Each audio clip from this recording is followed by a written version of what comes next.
Hola, muy buenas tardes. Mi nombre es David Morales Mejía, con matrícula 22014614. El reto que voy a presentar es el reto 5. ¿Qué reglas se rompen? Módulo Derecho Internacional, volumen 1, en la licenciatura de Derecho. Mi asesora maestra, Laura Karina Reyes Ramírez. Mi trabajo lo realicé en base a la película La lista de Schindler. De acuerdo con el análisis sobre la película de la lista de Schindler, considero que pues ante estos actos se violentaban los derechos humanos, ya que Alemania, en ese entonces considerada la Alemania nazi, pretendían por ejemplo no reconocer a los judíos como alemanes, ya que según ellos pues los judíos no eran arios. Pensaban que los judíos pertenecían a una raza pues inferior o aparte que todos los demás. Los nazis creían que la presencia de los judíos en Alemania amenazaban al pueblo alemán y que pues tenían que separar a los judíos de los demás para proteger, fortalecer a Alemania. En ese entonces se creó la ley de Nuremberg.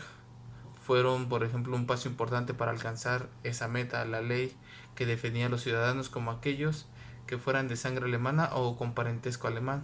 Eso significaba que los judíos, definidos como una raza aparte, no podían ser ciudadanos de Alemania con plenos derechos y pues no tenían derechos políticos. Los nazis promulgaron las leyes de Nuremberg porque querían convertir en leyes sus ideas acerca de la raza.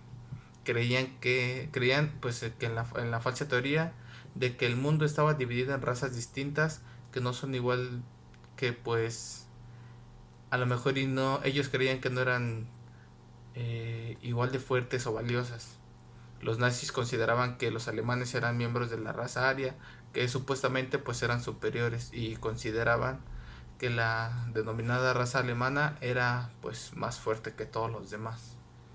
Los nazis acusaban falsamente, por ejemplo, a los judíos de ser los causantes de los problemas sociales, económicos, políticos y culturales de Alemania en ese entonces. En particular, los culpaban de la derrota de Alemania en la Primera Guerra Mundial en 1914 a 1918. Algunos alemanes se mostraron perceptivos a estas afirmaciones nazis, la ira por la derrota en la guerra y la crisis económicas y políticas que le siguieron contribuyendo a aumentar el antisemitismo en la sociedad alemana, la inestabilidad de Alemania durante la República de Weimar en 1918-1933, el temor al comunismo y las crisis económicas de la Gran Depresión también hicieron que muchos alemanes se mostraran más abiertos a las ideas nazistas, entre ellas el antisemitismo, por lo que un 16 de marzo de 1935 Hitler anunciaba el incumplimiento del Tratado de Versalles al crear eh,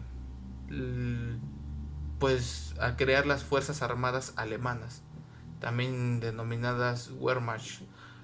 Eh, Berlín fue el ténebre escenario de uno de los momentos más decisivos en la historia de ese siglo. Tal día, eh, hace 84 años, Hitler, por ejemplo, anunciaba que se disponía a crear las Fuerzas Armadas Alemanas, eh, a tal incumplimiento por el Tratado de Versalles, desatando, por ejemplo, crímenes de guerra como la violación de las leyes y las costumbres de guerra, como asesinatos, maltratos, deportación de civiles, con el fin de imponerles trabajo forzados, asesinatos, maltrato de prisioneros de guerra, asesinato de rehenes, así como saqueos y destrucción sin sentido. Los crímenes también desató crímenes contra la humanidad, los cuales se definen como asesinato, exterminio, esclavitud, deportación y trato inhumano de civiles, así como persecución por razones políticas, raciales o religiosas. El Tratado de Versalles pues se había considerado y fue firmado en 1919 por más de 50 países. Tenía como uno de sus grandes objetivos que las potencias centrales como el Imperio Alemán, el Austrohúngaro, además del Otomano y el Reino de Bulgaria. Este tratado impedía que se atentara contra crímenes de paz, los cuales incluían planear, preparar, iniciar y librar de guerra de agresión, así como conspirar para cometer cualquiera de estos actos. También considero, por ejemplo, que bueno, la soberanía de los países se debe de respetar, eh, se debe considerar como la facultad de todo Estado de dictar sus propias normas en sus extensiones territorial sin injerencias de otros países y fijar sus propias prioridades rechazando acuerdos con otros países que se opongan al interés o bienestar de sus habitantes. Entendemos por política exterior las acciones prácticas destinadas a obtener beneficios internos que efectúa un Estado siguiendo un camino ordenado, relacionándose con otros Estados para crear, desarrollarse, tener mayor competitividad y en general aunar esfuerzos en un mundo globalizado que caracteriza el presente y que pretende sumar las partes de todo, sin que ninguna de esas partes pierda identidad, valor, capacidad de acción propia. Sin embargo, el concepto de soberanía comienza a ser redefinido. Las acciones de política exterior en general no deberían avasallar la soberanía de ningún Estado, pero en ciertas situaciones de desequilibrio de poder, los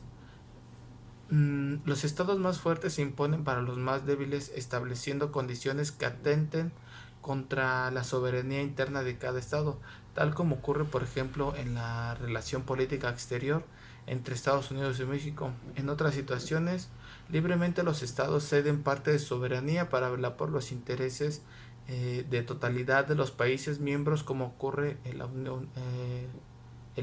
Unión Europea también. Los países de Mercosur se han constituido en un bloque económico donde cada uno conserva su poder decisorio. La Unión Europea, por ejemplo, también tiene un organismo a los que los Estados miembros han denegado parte de su soberanía para decidir en cuestiones que involucran a todos, desarrollando una política exterior común a todos los Estados miembros de la Unión, creando una entidad supranacional que impuso, entre otras cosas, una legislación y una moneda, por ejemplo, en común. Por mi parte sería todo. Muchas gracias.